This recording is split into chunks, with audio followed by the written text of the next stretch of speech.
personality, and he brought me here, and I'm so glad of it. I've been here 10 years. It sometimes feels like just 10 months. It's been such a exhilarating experience. I was 20 years at the National Institutes of Health doing research on cancer families and established the Department of Human Genetics at the University of Pittsburgh. But I like to build things, and I saw that the trajectory, the growth pattern at Children's Hospital and Department of Pediatrics in particular was going in the right direction, and the community support was there to really grow a comprehensive genetics shop.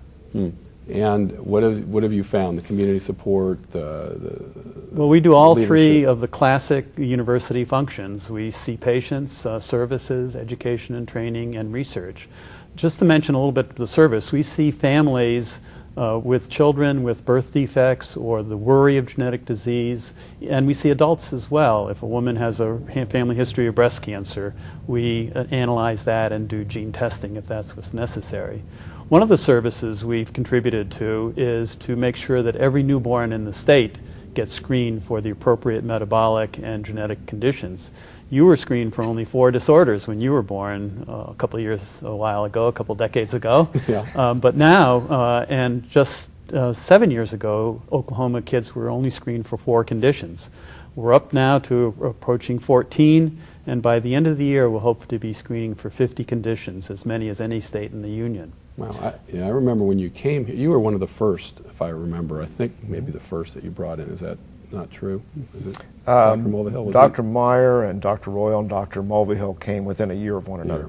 When you go to conferences and you talk to your peers around the country, what is there a view of what's going on here? Do you hear like what is going on there and how's it happening? And well, some envy? Or? We've just been to our national professors' meetings in genetics, and they can't believe the support and the resources that have been able to be generated to improve the care of genetic patients in all of Oklahoma.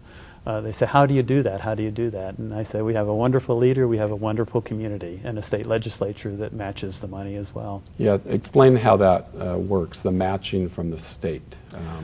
A donor that comes forth with some money gets it matched by the Children's Medical Research Institute.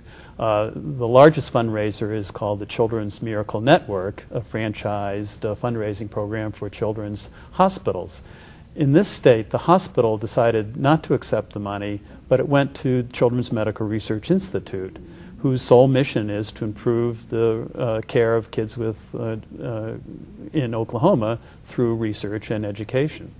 So that money gets matched, and then when $1 million or so is produced, it gets matched by the state matching program for professors anywhere in the higher education system. So it's a unique match that has generated enthusiasm and envy by my colleagues around the country. Well, so we are still a little bit of a secret around the country, but more and more people are finding out.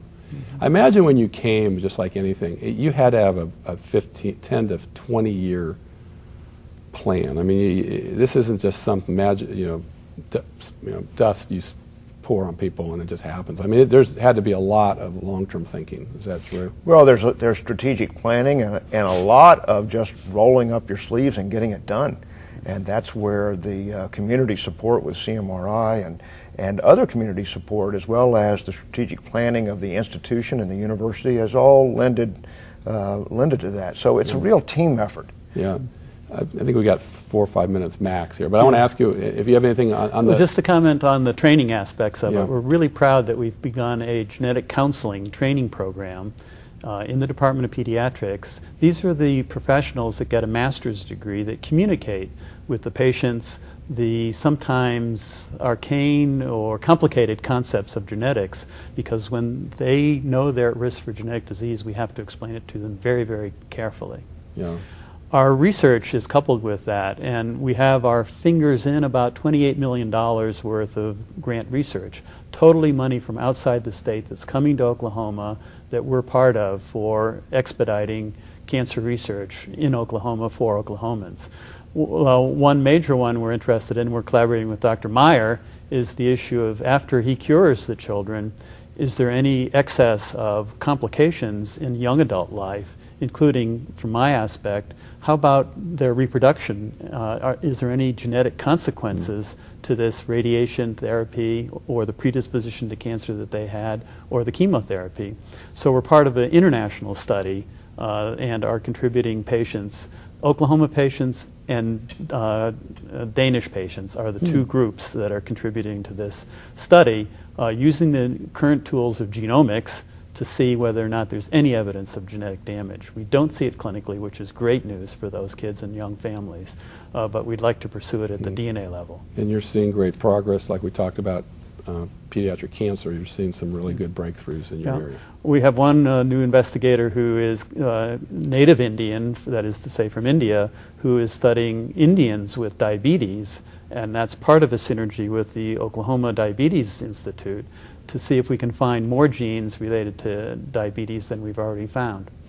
Boy, fascinating. I've only got a minute, and at the beginning of the show I said we have to talk long because I don't know what we're going to fill, and now we're done. This always happens, but this, I think really the message here is a unique partnership with the state, community, the School of Medicine. We're bringing in world-renowned doctors and researchers, educators, and our young people that are becoming doctors in the College of Medicine are getting the benefit of this, correct?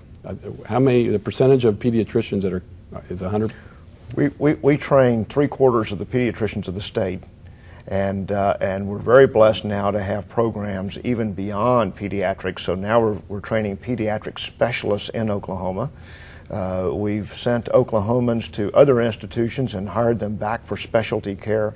So we're becoming ever more specialized. And we can compete with anybody, in your opinion, in the country. I'll put us up against anybody.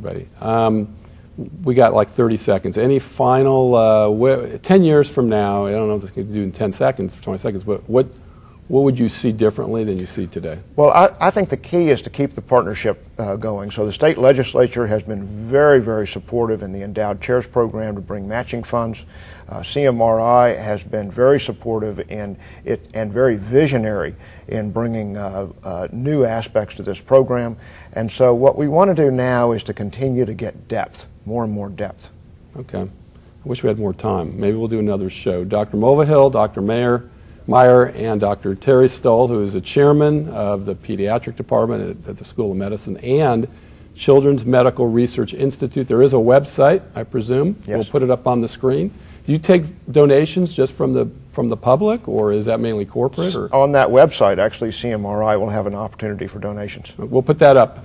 There's probably never enough, is there?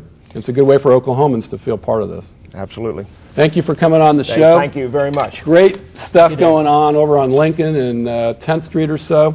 If you get a chance, look at the website. Thank you, doctors, for coming on. I kind of get goosebumps thinking about and hearing about all the great things that are going on. Thank you very much for watching. We'll see you next month.